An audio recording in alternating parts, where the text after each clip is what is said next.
everybody! So we're 3 weeks in to isolation now and things are getting a bit dull, but luckily the weather is absolutely beautiful. I just thought I'd do one last instalment for maths this week and then concentrate on maybe science or another subject next week.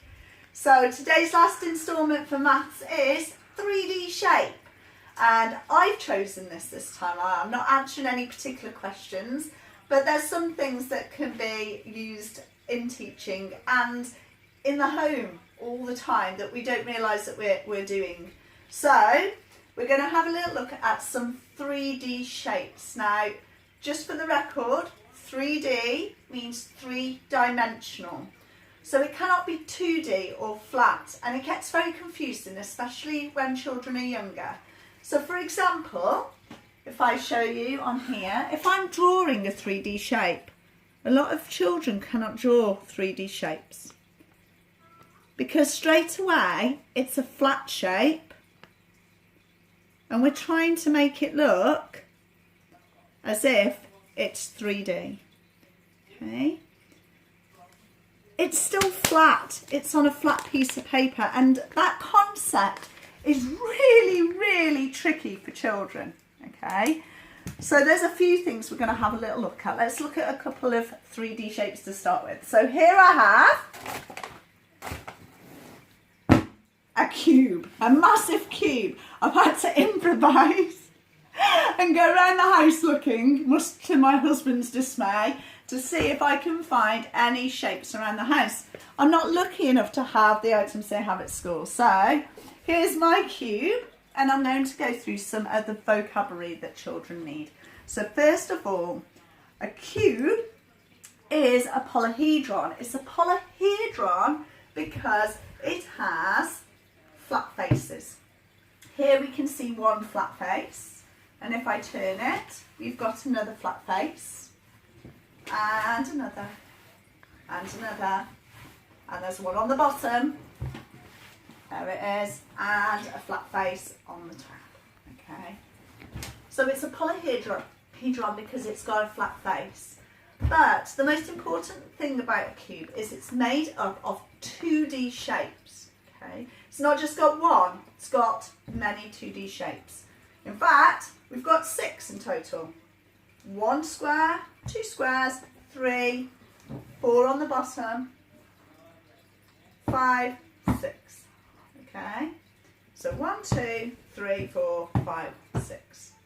6 flat faces, and they're all squares, and they're all joined together. And that's really hard to see because when a child looks at this, they will instantaneously say, oh, it's a square.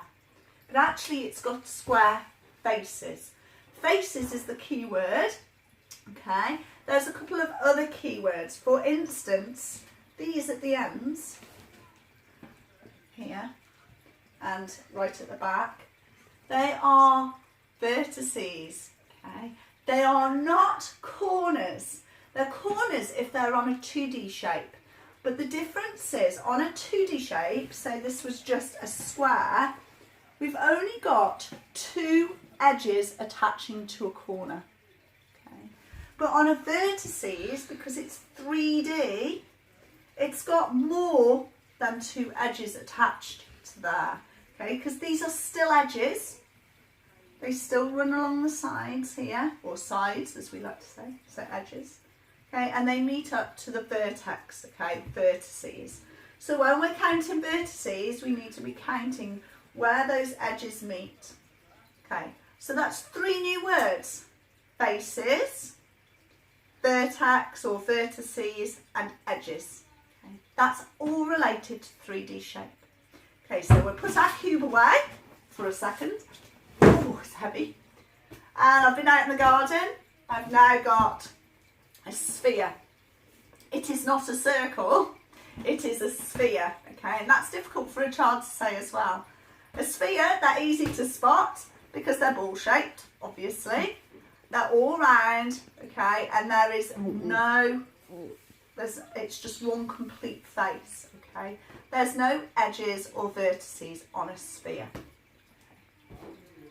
Next, been raiding the cupboard again. we have a cylinder. A cylinder is 3D, but again, it's a polyhedron because it's got some flat faces. It's got a circle here. So most children would say it was a circle. It is. It's got two of them though. It's got one here, one here. Two flat faces. Two flat circular faces. Okay.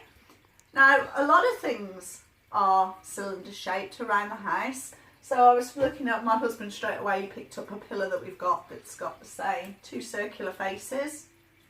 Okay. So this is a cylinder. We've got, because it's circle face or a circular face, we've got one complete round edge and another here. There are no vertices on this shape. I've made a cone because I couldn't find a cone, sadly. Okay, so I've made a cone in the house. Again, I'm not in school, I can't access these resources. So I've made a cone shape. Most children spot this one straight away because they think of an ice cream. Lovely ice cream on a lovely hot day. So a cone, there you have it. It has got, although it's empty at the moment, it has got a circular flat face for the base. There's another key word, base. Okay, and if you go up from that, there you have a cone shape. Okay, now cones have the circular base, and now you've got the point at the top. Okay, lovely. Right, here we've got a cuboid. Now the cube, all the sides, or all the faces were all squares. On a cuboid, it's slightly different. Okay, you've still got your square faces, but you've also got rectangular faces. Okay, so on my lovely box of OXO cubes here, we've got 1, 2, 3, 4 rectangular faces and 1, 2 square faces. Okay, that's how I know it's a cuboid. Again, it's a polyhedron, okay, because it's got some flat faces. And on this one as well, we've got the vertices that we could count. And as you can see, because these are rectangles that we have, rectangular faces, we've got our edges, okay, and we could count those up as well.